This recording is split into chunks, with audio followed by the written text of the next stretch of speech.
Market లో invest చేసి మీ డబ్బులు డబుల్ చేసుకోవాలనుకుంటున్నారా? సుందరరామిరెడ్డి గారి లైవ్ సెమినార్ కి అటెండ్ అవ్వండి.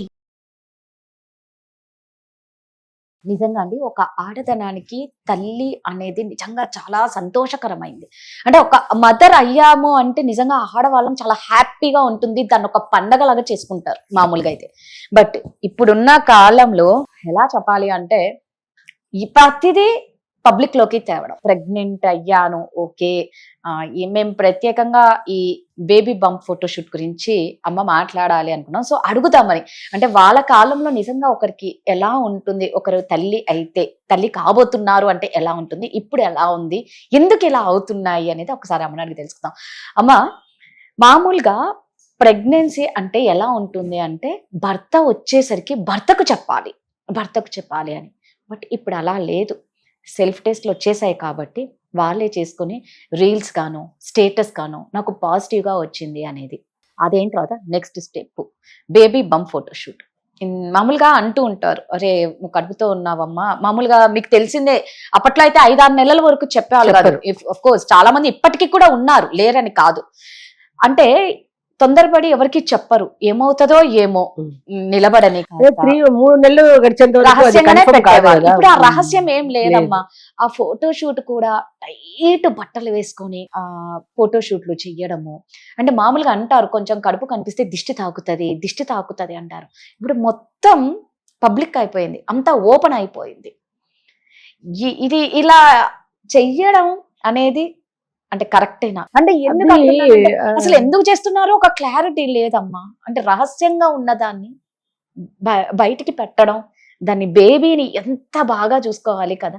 ప్రతిదీ ఫోటోషూట్ ఏంటి దీనివల్ల ఏమొస్తుంది? అంటే వాళ్ళ ఆనందం అది. ఏమంటారు అంటే రాక్షసానందం అనడానికి కూడా లేదు. ఇది కొత్తదనం అంటే నా నుంచి కొత్తదనం అంటే ఏరియా కొత్తదనం కాదు. నేను ఈ రోజు ఒక ట్రెండ్, ఒక మార్క్ లాగా నా వల్లనే ఇది నేను తీసుకొచ్చా బయటికి. నేను ఈ రోజు ఇప్పుడు ఎవరికి వాళ్ళే ఈ మధ్య అన్ని షూట్ చేసుకోవడము, దీంట్లో సెల్ ఫోన్లలో చేసుకోవడానికి అన్ని మామూలు అయిపోయింది. ఇప్పుడు ఈమె మామూలు వాళ్ళు ఉంటారు, వీళ్ళు పెద్దగా బయటకు వచ్చి వీళ్ళకి పేరు ప్రతిష్ట వీళ్ళు ఒక దాంట్లో నిష్ఠగా ఉండి ఏదో చేసి మేము బయటకు వచ్చాము అనేది ఏమి ఉండదు. వాళ్ళంతా వాళ్ళు ఏం చేస్తారు, బయటికి రావాలా, నలుగురికి చూపించుకోవాలా, నేను నలుగురికి తెలియాలా, నేను కూడా బయటకు వచ్చినాను చూడు అని అనుకోవడానికి కూడాను ఏం ఉండవాడ. నేను అంటున్నా, ఇది నాకు అనిపించింది. వెంటనే ఇట్లాంటి ఏదైనా చేసి ఏదో ఒకటి రోడ్డు మీద అది ఎగరడము, రోడ్డు మీద బట్టలు ఇప్పేసి పరిగెత్తడము, అట్లాగే ఇది కూడా ఇంకా వేరే ఏం లేకుండా. ఇప్పుడు ఒక ప్రెగ్నెన్సీ ఫస్ట్ ఆ అమ్మాయికే తెలుస్తుంది, నెల తప్పినాను అనేది, నెల రాలేదు ఈ నెల అని. అది కన్ఫర్మ్ ఏం కాదు, 1-2 నెలలు 3 నెలల వరకు కన్ఫర్మ్ కాదు అది. పూర్వకాలంలో అట్లా అయినా కూడా ఇంట్లో అమ్మమ్మ ఎవరన్నా ఉంటారు కదా, మన అమ్మమ్మకో నానమ్మకో ఎవరికో మెల్లగా నాకు ఇట్లా అవుతోంది, నాకు 3 months అయిపోయింది, నేను బయట లేదు, తర్వాత వామిటింగ్స్ అవుతుంది చెప్పుకుంటారు మెల్లగా. అప్పటికి కూడా వీళ్ళు బయటకు చెప్పరు, ఎందుకంటే 3 నెలలకి కన్ఫర్మ్ కాదు కదా. ఒకసారి గర్భస్రావం కూడా జరుగుతాయి కాబట్టి చెప్పుకోవడం ఎందుకు అన్నట్టుగాను ఉండేవాళ్ళు అనమాట అప్పుడు కాలంలో. ఆ తర్వాత 5 months అప్పుడు కన్ఫర్మ్ అనమాట. చూడు అప్పటికి ఇంకా అది ఏం కానప్పుడు అప్పుడే కదా మనకి 5 నెలల్లో 7 నెలల్లో శ్రీమంతం చేస్తారు. అది అందరినీ పిలిచి ఎంత గొప్పగా అదే ఆ దృష్టి పోవడానికి ఆమెకి ఇవన్నీ కూడా చాలా చేసేవాడు, అపురూపంగా ఉండేది.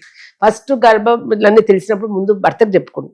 అంటే ఫస్ట్ అంటే ఇప్పుడంటే ఇంట్లో వాళ్ళు పెద్దవాళ్ళు లేరు కాబట్టి భార్యాభర్తనే ఉంటున్నారు కాబట్టి అతను ఆఫీస్ నుంచి వచ్చే వరకు దాచిపెట్టుకొని వస్తూనే ఆనందంగా ఇలా అయిందండి అని చెప్పారు. కానీ ఇప్పుడు ఆయన కంటే ముందు వేరే వాళ్ళకందరూ తెలిసేటట్టు ఈ పెట్టడము అవి జరుగుతుంది. అది ఎంతవరకు కరెక్ట్? అది నాకు తెలియకుండానే బయట వాళ్ళకందరికీ తెలిసిపోయింది అనే ఫీలింగ్ ఇతనికే వస్తుంది, రాదా? ముందు నువ్వు ఎవరు చెప్పుకోవాలా? ఇంట్లో అమ్మ ఉంటే ఫస్ట్ సలహా తీసుకోవాలి, అమ్మమ్మ ఉంటే సలహా తీసుకోవాలి, అమ్మ ఇట్లా అవుతుందో నాకు అని చెప్పి. అది పోయింది, ఇది పోయింది. సిగ్గుపడే వాళ్ళు రాత చెప్పుకోవడానికి. అలా ప్రెగ్నెన్సీ వచ్చింది చెప్పడానికి ఎంత సిగ్గు, అసలు ఎంత అందంగా ఉండేది అది చూడడానికి ఆ సీను. నిజమే, అవును అవును, చాలా బాగుంటది అనమాట, ఆనందంగా అనిపించేది. అట్లాంటిది బట్టబయలు 10 మంది 100 మందికి ముందు అది చూపించేసుకొని తర్వాత వినట్టుగా ఏదో షూట్ లాగా ఆ బట్టలు ఇప్పుడు నిండా చీర కట్టుకొని చక్కగా పొట్ట కనపడినీరు ఇలా కప్పుకొని ఇలా నిండా ఉండేది దిష్టి తగులుతుందని చెప్పి. ఈ రోజు అంతా ఉండేది ఊడబెరిగేసి మొత్తం పొట్ట కూడా చూపించుకుంటా లోపల స్కిన్ తో పాటు కూడా అన్ని బయటపడేటట్టు ఆ పొట్ట చూపించుకొని ఆ ఫోటోలు తీసుకొని పెడుతున్నారు. ఇప్పుడు ఇవన్నీ కూడా అనర్థాలే కదా. మామూలుగా అంటారు కదమ్మా, టైట్ బట్టలు యాక్చువల్ గా వెయ్యకూడదు, వెయ్యరు అసలు లూజ్ గా ఉంటాయి. అసలు జనరల్ గా పొట్ట ఉండేది కనపడదు. 5 నెలలు 6 నెలలు 7 నెలలకు కనపడేది తప్ప ఇప్పుడు ఇలా పెట్టుకొని తిరుగుతా అంటే ఏముంది. నా నడక కూడా విచిత్రంగా నడుస్తారు ఇప్పుడు. చూసావా లేదు నువ్వు?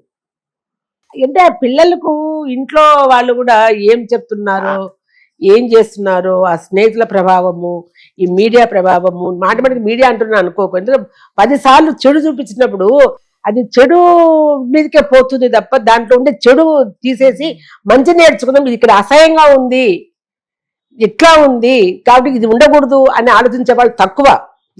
ఆహా ఇదేమో ఈవిడెవరో ఇట్లా తీసేసుకొని ఫోటో పెట్టేసింది అని ఈమెకు అయింది అనుకో, ఈమె కూడా అదే పని చేస్తుంది. అక్కడ ఎంత అసహ్యంగా ఉంది, నేను చెయ్యకూడదు ఈ పని అనేది ఆలోచిస్తుంది ఈమె. అట్లా తయారవుతున్నారు జనరేషన్. ఇప్పుడు ఏమి లేదు, అసలు సిగ్గు లేదు, ఎగ్గు లేదు, ఒక సాంప్రదాయం లేదు, మంచి లేదు, చెడు లేదు, అన్ని బట్టబయలు ఏదేసినా కూడా. మీరు అన్నట్టు నిజంగా అది శ్రీమంతము ఇప్పటికీ ఉన్నాయి, లేవని చెప్పలే. ఆ వేడుకలు నిజంగా చాలా బాగున్నాయి.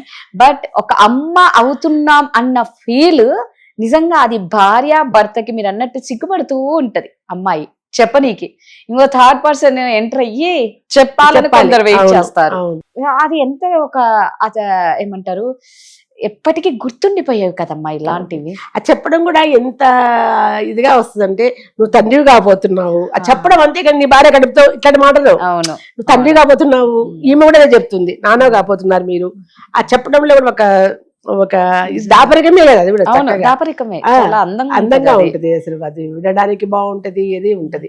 అది పోయింది కదా, ఇప్పుడు లేదు అసలు. ఇక మీరున్న కాలంలో అయితే అసలు అది అసలు సంబంధం తెలియదు కదా. ఇట్లాంటివన్నీ మాకు అప్పుడు తెలియదు అసలు, ఇట్లాంటివన్నీ తెలియదు. ఫస్ట్ ఇంట్లో ఆడవాళ్ళు అమ్మకి వీళ్ళకే తప్ప అసలు భర్త కూడా చెప్పారు అంటే అది ఏంటో తెలియదు కదా, ఎందుకు ఇట్లా అయింది అనేది కూడా. అలా ఎంత మధురంగా ఉంటది అది అసలు.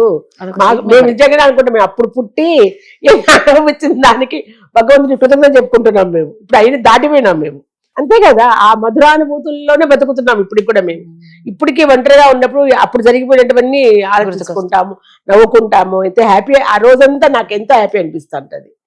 మనము ఏదన్నా జరిగిపోయిన తలుచుకున్నప్పుడు హ్యాపీగా ఉండాలా గానీ అసహ్యంగా ఉండకూడదు కదా. సో నిజంగా అండి, అంటే అమ్మ అనడం అనేది చాలా గొప్ప వరం, అమ్మ అవ్వడం అనేది. కాకపోతే ఎందుకంటే అది దిష్టి ఎక్కువ తగులుతుంది అని చెప్పే మన కడుపుని ఎక్కువగా చూపించొద్దు అనే అమ్మ ఉద్దేశం. అది గుట్టుగా ఉండి తర్వాత అందరికి ఒక ఆనందకర విషయం లాగా ఉండాలి అని చాలా చక్కగా చెప్పారమ్మా. Thank you.